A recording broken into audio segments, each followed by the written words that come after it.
All right. Welcome to another episode and podcast, the AI Math Guy podcast, where we reimagine public school education in the age of AI. Today, we have such an awesome guest, Dr. Jeff Kim. And I feel like he needs the introduction and just some of the stuff and things that he's done for education truly is personally for me and so many people in the educational world so influential, so inspirational. And to me, he is a man of courage.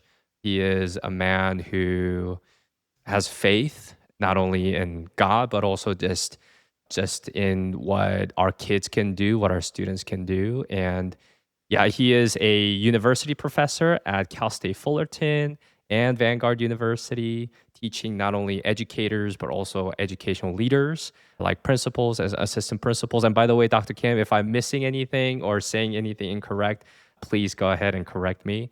And he is also a Irvine board member currently, serving over, I don't know, thousands of students and leading in that space.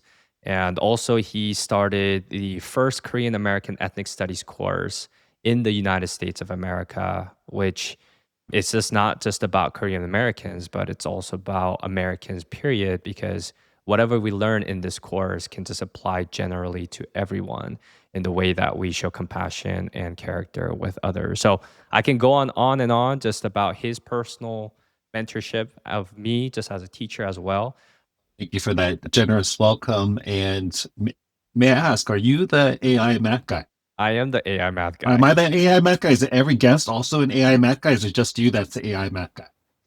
I think for now I am the AI math guy, but hopefully everybody can also have an AI math sense going forward. Yeah. But right now I am the AI math guy, the host. Like, Yeah. So anything that you would like to add before we just jump into some of the questions that I have? just very pleased to be joining you on this channel. I think a very important one as we think about what is ahead for our students. Education should be about preparing kids for the future. And so having these discussions, having these spaces to think about and ideate about what school could be, how AI could be a tool for learning. I think a lot of times people want to bury their heads in the sand, but the fact that you're meeting with different leaders, educators, policymakers to say, hey, this is important. Let's get some conversation around this. And maybe from this space, draw out some potential promising practices. I think that's very insightful, very wise. So I commend you. And on that level, but as an educator, just have really enjoyed working with you in so many spaces, whether it's learning with you or partnering together in projects. It's always very enthusiastic for me to work with you and to see your level of skill and innovation impacting both students and educators alike.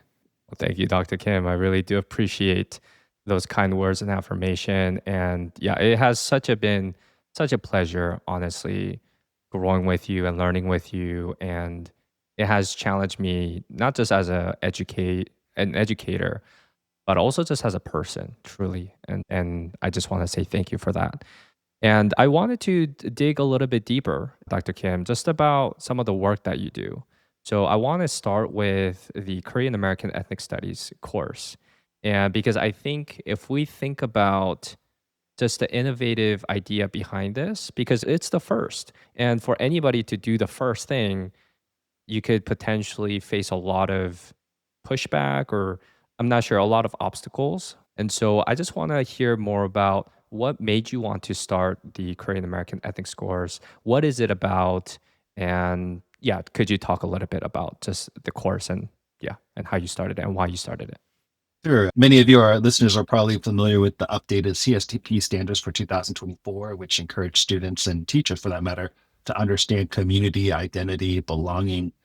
In fact, for a long time now, in the district that I had the privilege of working in, the Anaheim Union High School District, we are encouraged to know our students by name, needs, assets, and their stories. But what if a student doesn't know their own story? And I think that's the case not just for Korean Americans, but many Americans. So this course is an approach, I would say, to help many people to know their own story. So I'd like to say this Korean American story is a great American story for Korean Americans and all people. And if there are four words to give a framework for how this course works, it begins with these four words. So if they take anything away from this course about this this interview from this course, it'd be these four words: know, tell, listen, and do. Know would be like to know your own story. Tell would be to be able to speak your own story. Oftentimes, even if a person knows their story, although many don't, they haven't had the chance to tell it to another person.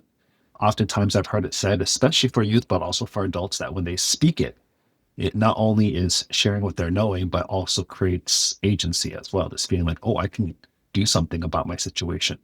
Then I mentioned listening with empathy and respect. And I think in this country, that's something that we definitely could do more of. And that's to listen to one another. And when we think about our great nation, we the people, in order to form a more perfect union, that includes all people. And that includes then listening to one another.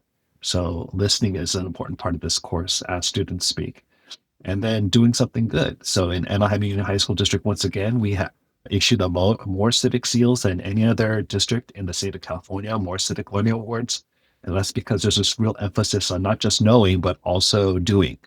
So there's a lot that students are doing. Now, in terms of this course, the reason why it first came about, because I'm more known in my instructional leadership role, but in 2020, we saw a surge in anti-Asian racism in our communities out here in Orange County, California, that according to OC Human Relations, they reported a 1,800% increase in hate incidents toward Asian Americans. And growing up and experiencing some racism, I have an element, I don't know if this is a good thing, but I am used to a little bit of it. When I saw the elderly being beaten, like somebody coming up to an elderly person and just hitting them as hard as they could, breaking their bones, some even dying, that's another level of hate that I had not seen growing up. So that concerned me. And then when that one shooter went from one location to another location, I'm talking about the Atlanta shootings, he was mentioning he was feeling too tempted by Asian women and ended up murdering six from one location. Going from location to location, I felt like I had to do something about this situation. And I think a big part of it was because when we think about Asian Americans, when they see a person that looks like me, they might not think an American who loves this country, an American who's contributing to this country, they might think maybe I'm from a different place. And this comes from, of course, the stereotypes that often exist toward Asian Americans. So I thought one powerful way to respond with love and wisdom to this very ugly thing happening in this country that I love could be to help students to know, tell, listen, and do something good with their stories to benefit themselves, but to also benefit all Americans and be approached not just for Korean Americans, but once again, for all students and adults and all Americans and beyond America. Yeah. No, thank you for sharing that. There's so many things that you shared that have so many insights, and I think a couple of them that I want to maybe tease out is I would really appreciate what you are doing in terms of allowing students to get to know their own story. And the reason why is because any educational setting that gives and reinforces the uniqueness of each student, I think is beautiful. And potentially, we have seen where students are just seen all the same. They're like, they're treated all the same, they're looked at all the same.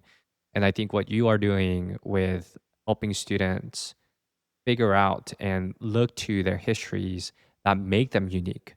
And then it leads to then doing. Obviously, there's like listening and knowing too and telling. And it also then allows them to have a unique purpose in this world where a lot of times the things that we want to do is very much shaped by our unique histories and the settings that we've grown up. And so the fact that AUHSD affirms that in students, which is knowing them by their name and their story and their asset, and you really reinforcing that in students, I think is so good and is one of the ways I really do think that education could be reimagined. Is maybe I want to hear from you in terms of this too, Dr. Kim, is that what if education encouraged that kind of self-knowledge about oneself, and then through that self-knowledge then be able to pursue a purpose that is unique to them? And I'm sure, Dr. Kim, you've seen it and I've seen it where there's a lot of people who might make a lot of money or they may have a lot of status, but they're miserable. It's because it may not potentially align with their specific purpose and uniqueness of who they are. And so that's one area that I do want to touch upon. And you can choose and pick and choose which one you want to talk about, Dr. Kim. And the second one is I love the fact that you share that this is for all Americans. I think that people have this idea that when they hear Korean American studies, it's just like for Korean Americans and it's just benefiting them. It's not the case at all. This structure that you've created for knowing, telling, listening, and doing, these structures can apply anywhere. In fact, it's like a structure that I think everybody needs to learn, especially adults too. Like they need to learn how to know their story, tell their story, and listen and do. And so I really do appreciate that this course is not just helping Korean Americans, but helping Americans totally. And then the third thing is why you started the Korean American course is that it stemmed from a sense of helping others, compassion, and character, which is the fifth C that I think is so powerful. I think to model this, I think the course in and of itself, I think is an example for people to follow in the sense that, hey, it came from me living out compassion out into this world. And I think when educators like me hear that, it causes me to reflect. I wonder how my course then can lead to character and compassion. And so, anyways, those are some thoughts that I had. And all of these ideas that we just shared, whether it's educators thinking about the good that they can do, not just producing good workers, but producing game that is aligned with who they are, that is aligned with compassion. I think that is one way that I feel like the future of education can go. So, anyways, I shared a lot of thoughts here. Any thoughts that you want to bounce off of? Yes, there's a motto that we have in our class that in order for the tree to grow tall, you have to know your roots. And so if you can imagine a redwood grove, if you look at these trees, they might be some of the tallest and biggest trees that you'll ever see in the entire globe. And you may wonder, how do these trees grow like tall and grow so massive? And many people might then think, oh, the roots must go down so deep into the ground, like hundreds and hundreds of feet deep. But actually, they only go like 6 to 9 feet deep. It doesn't go very deep in the earth. And you're wondering, how can it support the weight of these trunks then? But then you'll find these redwoods, they don't typically grow in silos. They are growing in a community with other redwoods. So the roots actually go out a very long way and they intersect and connect with each other, growing up strong. So we talked about the Korean American story being a great American story. So as people are learning the Korean American story, they're actually learning their own stories, stories of many different peoples and community. And let me give you an example of how a group story can also benefit the entire country. For example, Sylvia Mendez's story. There was a time in this country where schools were segregated, where by race. This would have been for Asian Americans too. And there was this family called the Mendez family. And in that court case, what ended up happening was the desegregation of schools in Orange County. So Sylvia Mendez, she's Hispanic Latino, but this isn't just for Hispanic Latinos, although it is a Hispanic Latino story. The community can be very proud that this story it came from the community. But this is a story also for Korean Americans. This is a story for Asian Americans. And this is a story for all Americans because later in the Supreme Court, the 1954 Brown versus Board of Education Act, this became law for the entire country, but it came from the 1948 Mendez versus Westminster case, a Latino Hispanic story being a great American story. Another great story is the Martin Luther King story. And so that the civil rights that was happening through this time was, yes, it came from the Black community, but was also beyond the Black community as well, including Korean Americans, including Asian Americans. And so you could see these intersections and connections. But if I were to ask you, could you name one Korean American that made a difference? One significant event? Many people might struggle, including educators. And so it would be then difficult to make these connections and intersections. But once we start talking about the different individuals events, many people are able to make connections and then as a result, growing strong together. Like I talked about, what are your roots, including your own family roots, it allows you to grow strong together. And this is important for schools because we're not just only saying, hey, you need to know this content, but hopefully we're having people who are leaving not only prepared for college, not only careers, which we want to, but for civic life as well, life in the community. And so this is going to help us and help us fulfill, I think, not just what's good for the individual, but also good for our country as we think of our very own constitution, which begins with we the people. In order to form a more perfect union, this is a part of what it means to re-envision the American dream too. It's not just redesigning schools, it's redesigning what we think of as the United States of America. And in order to do this, I do feel we do need to have the resources and investments to make that happen. First of all, when teachers struggle, let's say, with making these connections, I don't think that's on the teacher necessarily. Is there a system that makes it harder for that to do? I challenge any adult to come in and let's say you're working with 40 kids all at once and getting to know their names and stories while you have to teach content at the same time to meet a particular standard while following all the rules within a 43-minute class period. And then the next period, you're going to get another 40. And the next period, you're going to get another 40. And by the end, you're going to have over 200. And many of these students having all kinds of challenging needs, maybe special needs, all kinds of things, English language learners, all in one class. Is that the way that we're going to be able to know, tell, listen, do? And is that the ideal system in place? So my question would be, why in the fourth largest economy in the world, California, if it were a country, would be the fourth largest economy in the world, are we struggling with having the kind of resources that will allow educators to succeed? Let me ask business people out there, like how big do you think the class sizes should be? And then based on that ideal number to build leaders, let's invest so that we can have the right kind of systems and structures in place so that we can allow this no tell listening do to happen among many other things. Wow. As you were speaking, I was like, speak fire, Dr. Kim, speak fire. I love it. Yeah, just what you were sharing about the tree roots growing together. You talked about, is it Sylvia Mendez? I'm so sorry. Yes, she's the daughter of her parents, Oh, who yes, yes. the child, and it was their parents, of course, who, with other families et al., filed the lawsuit. Sure, sure. So the work of Sylvia Mendez, Martin Luther King Jr., and the work that they did helped all Americans, including Asian and Korean Americans. And then for Korean Americans also to say then, hey, Korean Americans contributed as well. And these are the work that we've done in order to make the American story in a more unified country, like in the Constitution, we the people, a more perfect state. I'm sorry, but in those words, right? So in that sentiment, which is just creating a better society, creating a better world by knowing each other's stories. And so I think that is so powerful. And also the thing that you said about the structures in place.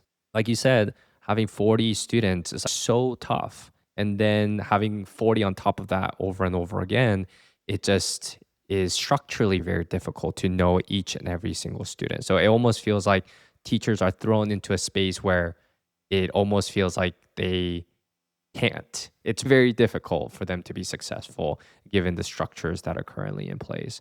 And so, what I'm hearing from you is that one of the aspects of education that, if we were to reimagine it, would include knowing people's stories, knowing their uniqueness, knowing their unique purpose, and not just of one group, but also of all groups, and how all of these groups have worked together in the past then to create a more perfect union than and what they've done in the past, and for us to inform us in the future and for us to continually move in that direction of working together in different groups to further this more perfect union. Would you add anything to that, or do you, yeah, what are your thoughts on that?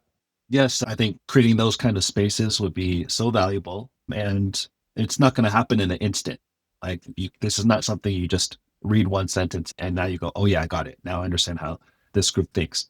This requires a lot of like dialogical relationship, meaning there are a lot of conversations that are happening, moments for the individual also to pause and think about what they're thinking. Sometimes this is referred to as transcendent thinking, where you're thinking about your beliefs, your values, your next steps.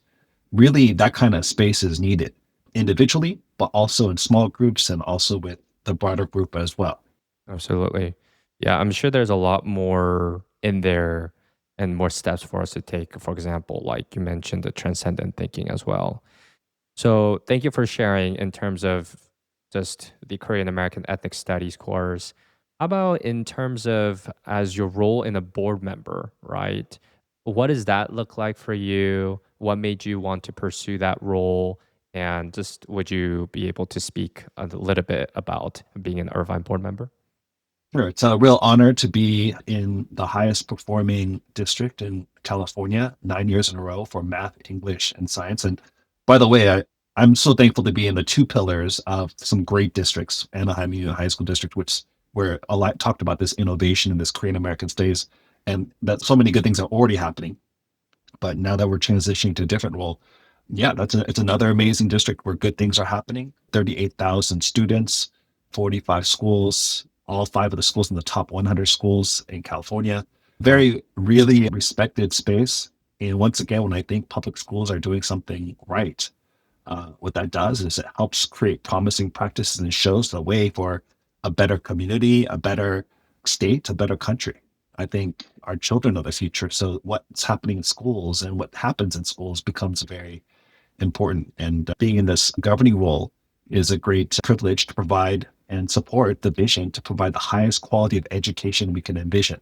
So as we talk about envisioning, yes, that's a part of the work, dreaming about what could be, because the future is not going to be what maybe is. The future is going to be what we don't know what it's going to be. So we want to dream about it now and work with the students, work with the community to create that kind of experience that's going to allow amazing things to happen.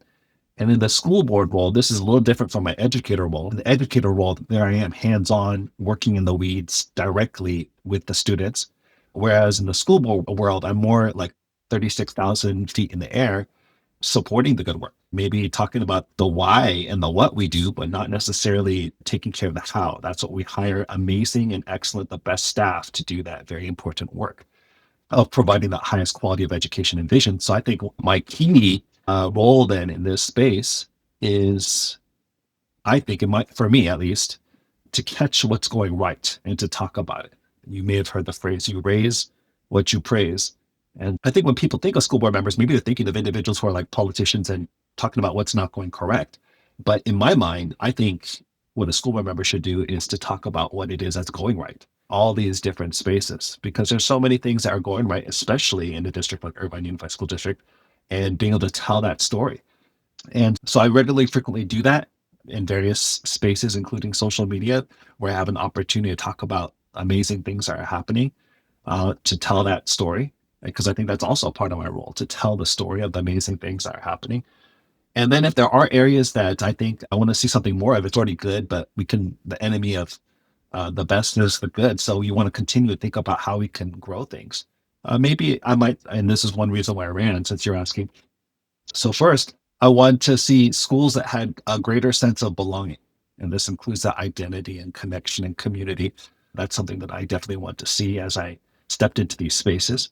I also want to see a greater integration of not only the hard skills I talked about for the last 9 years, top score in the States for science, English, math, but also, I don't we know we have perfect measures for this, but what about the soft skills like communication, collaboration, creativity, critical thinking, and most importantly, compassion? Are there many spaces for this to develop, civic engagement? And then partnerships. In the city of Irvine, we have about 330,000 people in the second largest city of Orange County, one of the most influential cities in the United States of America.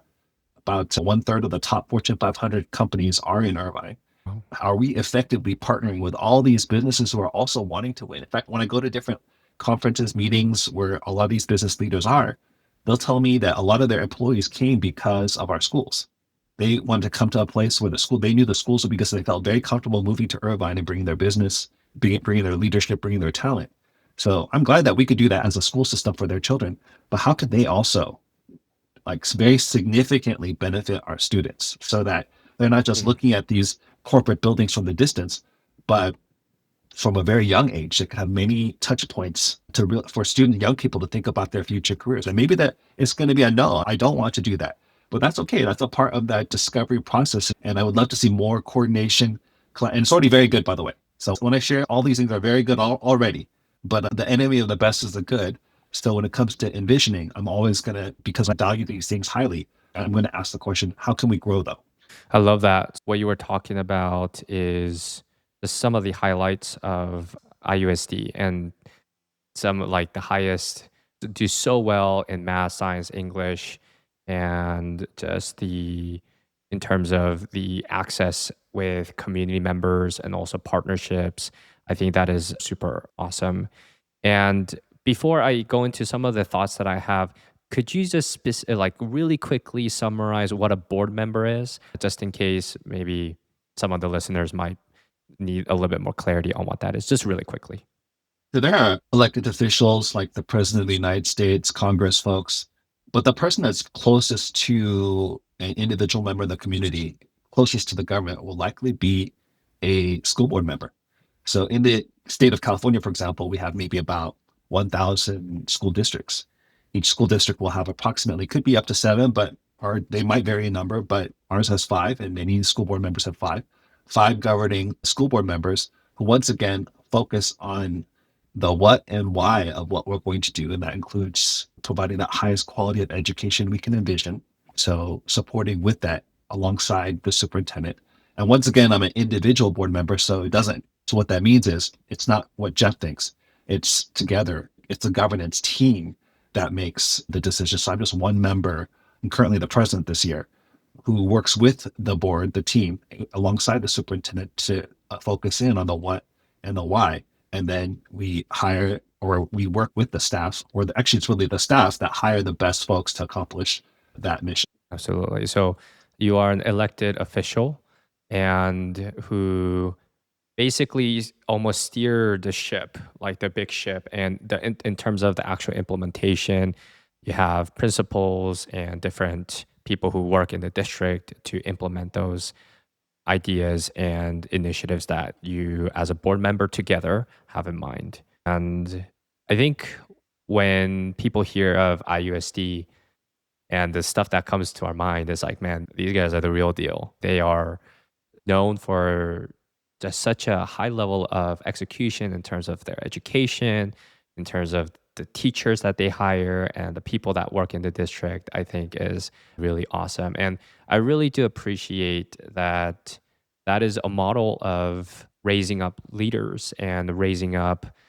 good culture, which is praising what was it? You raise what you praise.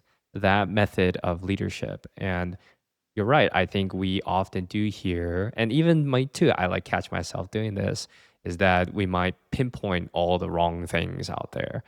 And we also need to shift our focus on the things that are going right and all the things that are going right. And so the fact that you lead with that kind of leadership, I think, is really awesome. And you also mentioned things like a greater sense of belonging and the soft skills and the partnerships. And I think these are such important skills. And I do want to, maybe we don't have to go into it too deeply, and maybe you could just choose one that you think is going to be the most worthwhile talking about. Is that when I think of belonging, I think of what you talked about, the tree roots, where community, a sense of community, learning how to interact and respect one another, learning to listen to one another, learning to do something good together. That seems to me, that seems like a community that comes to mind when I think about that. And that's an aspect of education that I think we should continue to push forward. And talking about the soft skills, yes, the hard skills are great. And the five C's or the six C's, the global competencies, especially the fifth C, the compassion and character piece that Superintendent Matsuda added, I think is so powerful and something that I think all kids should learn. And when you look at the partnerships that you talked about, these people, they want soft skills, right? And in terms of partnerships as well, I'm thinking of apprenticeships, right? And thinking about internships where people go and they learn from somebody who's already in the industry. It seems like such a good path for education. So when you're thinking about reimagining education, and I'm sure right now too, IUSD is doing that. They're reimagining education, thinking about the world right now and how it's changing. You mentioned these three things. Which one do you think would be most worthwhile talking about? And maybe could you expound on just one of these, either belonging, the soft skills, or the partnerships? I'm going to bring it all together. Hold on Okay, one let's do it. example. Yeah. So when I say belonging, there might be some people, some of your listeners who are like, that's nice, touchy feely, but is this going to really help the country for kids to learn Mm, this? And I want to say that belonging is just, if you know how to create belonging, that's another way to say you're a great leader. Like we all mm, know that IQ has value, but EQ has great value. So whether Mm. they're in a business community, business leadership, if you want to be in a higher level position, you want to have a high level of EQ, someone who knows how to create this belonging, whether it's community in your business or whether it's community in your own hometown. And why? Mm. For the purpose of building a better world around you. And let me share an example of that, of all these different examples coming together. So we have this, I was invited recently to this science event where you're meeting one on one with a scientist, right? And our elementary school students are bringing the proposals and they're able to talk to scientists. So in my mind, I was thinking, oh, it'd be like a panel of scientists, and then there'd be a large group of students, and then maybe there'd be like a Q&A session, right? And that would be valuable in and of itself, right? A panel discussion. But have you ever heard of this, where the student comes and brings a proposal, and they're meeting one-on-one with the scientist? So there are 70 scientists that have been invited. And it's kind of like it kind of looks like speed dating a little bit, many tables. And the student is coming in and meeting with the scientist and sharing their proposal, their idea with the scientist, and getting directly back from a scientist one-on-one from all these different companies in Irvine or around Irvine, the greater Irvine area as well. Wow, that'd be pretty powerful. And all these elementary school projects, they're very like complex ideas too. They're very impressive scientific projects to build a better world. They're all having that feedback, they bring it back. And then there's going to be a competition now, right? They're going to be a science fair, you could say, where they're going to actually build out their idea. And then once again, they're going to have a chance to get this support and mentorship from scientists from the community. Now, when they get to the high school level, when the awards ceremony happens in the spring after they've selected and there's going to be many different awards that are given, it's actually at UCI at the Partners Lab, which is the incubator lab where many businesses have actually done their work to patent their ideas and then they launch out their business from that place. But it's like an incubator place. So there they have the chance to go to that place, get their award there, which is an amazing facility, but also have the opportunity to gain internship, incubator experience, or incubate their own idea for that matter, and to launch their own business. We're talking about high school students once again. We're finding like the cure to the peanut allergy, things like that. Amazing work that could benefit the world around us, but they're having that kind of dream and innovation at a very young age. And so you can see this university school community partnership together. And it came from Mm. knowing their story, knowing their purpose, know what they're interested, building out their idea, working with teachers, and then now working with the university, building a better world, incubating their idea, taking their world out, not just as a resume builder, but perhaps this is research that's going to benefit the world around them. So that's just one example Mm. of how all those different pieces we talked about come together in the realm of science. Wow, that's really powerful.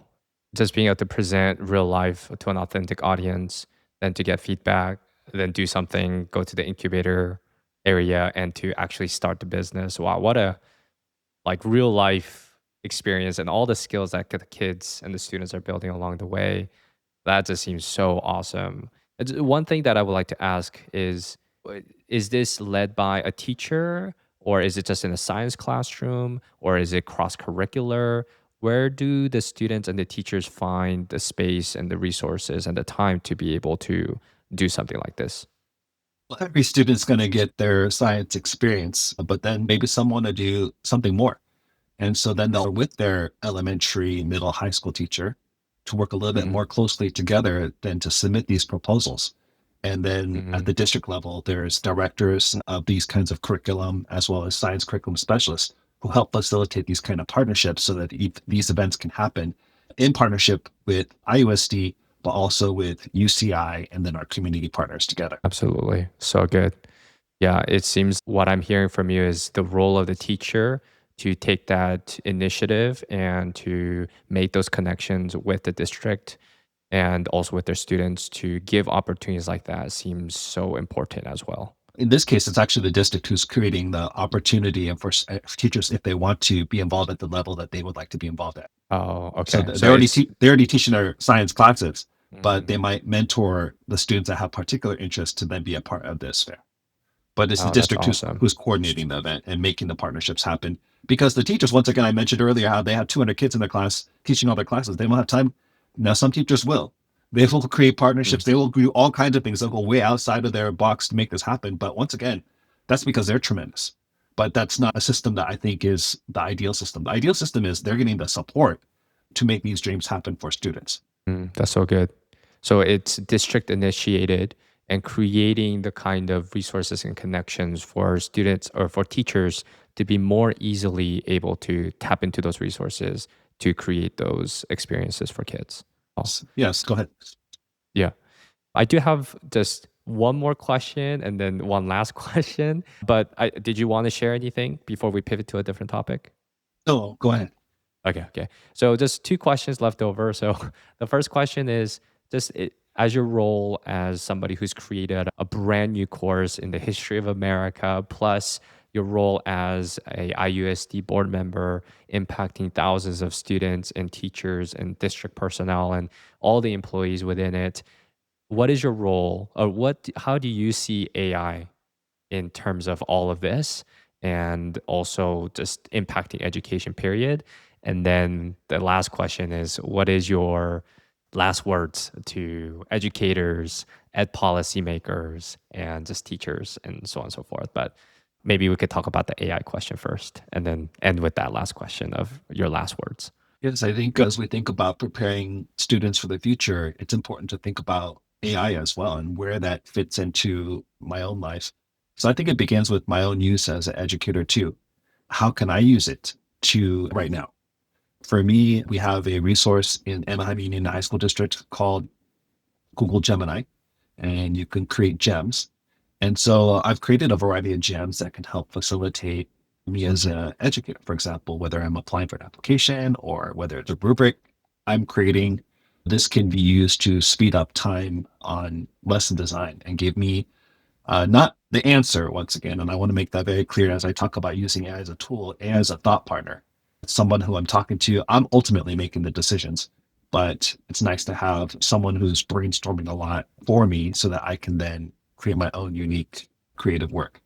So there's that aspect of it, of me using it. But then I think I want to encourage students to use it as well. And so, what are the best places for students to utilize AI to enhance their own learning? And so, once again, we talked about like civic engagement or doing something good with your own story. That sounds good, but maybe the students I really don't know where to begin with what to do, or I wouldn't know how to do that at the state level or at the national level. And this is where AI can once again be that thought partner.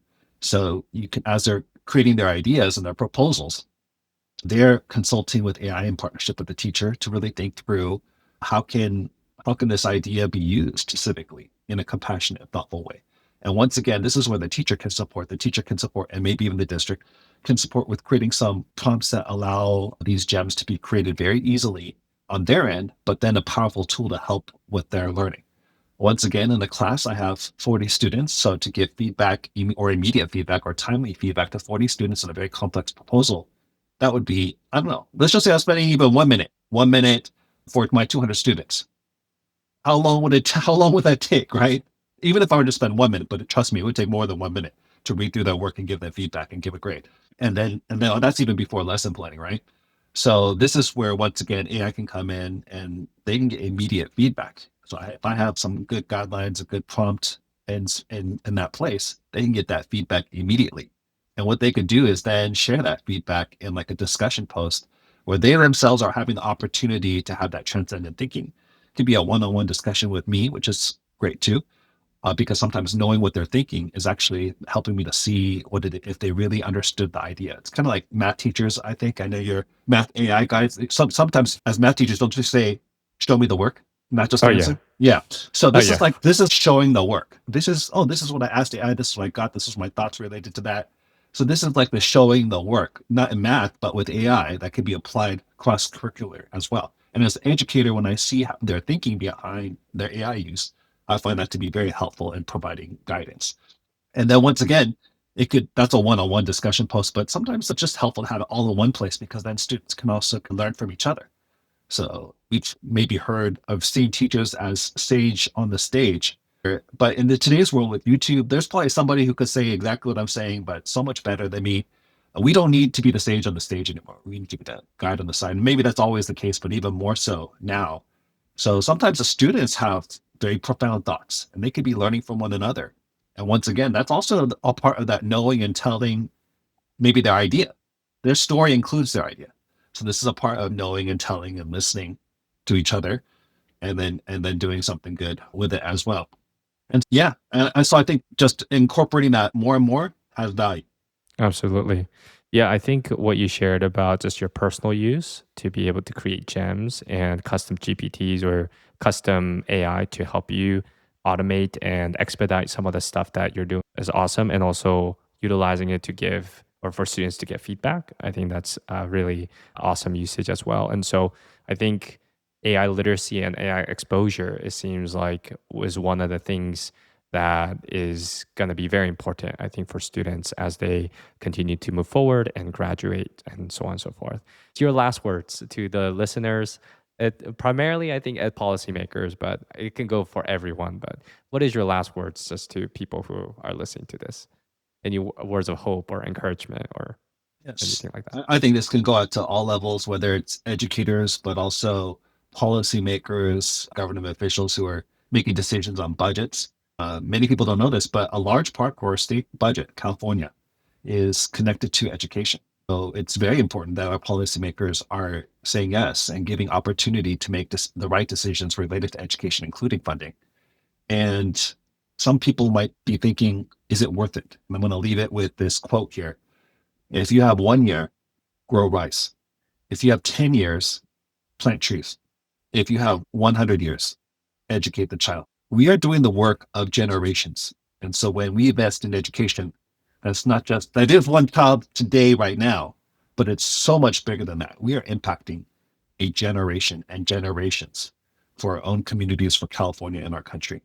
So let's say yes and invest. Awesome. What a beautiful way to end it. Just when we invest into our students, we're investing in generations, not just immediate returns right now, but future, and it's going to make a real impact in our communities and our world. So thank you, Dr. Kim. I really did appreciate and do appreciate your time and the work that you're doing. I just want to say thank you again. And all those listeners, thank you for watching and listening. And this is another episode of the AI Math Guy podcast. And I hope you guys all have a great rest of your day. Bye bye.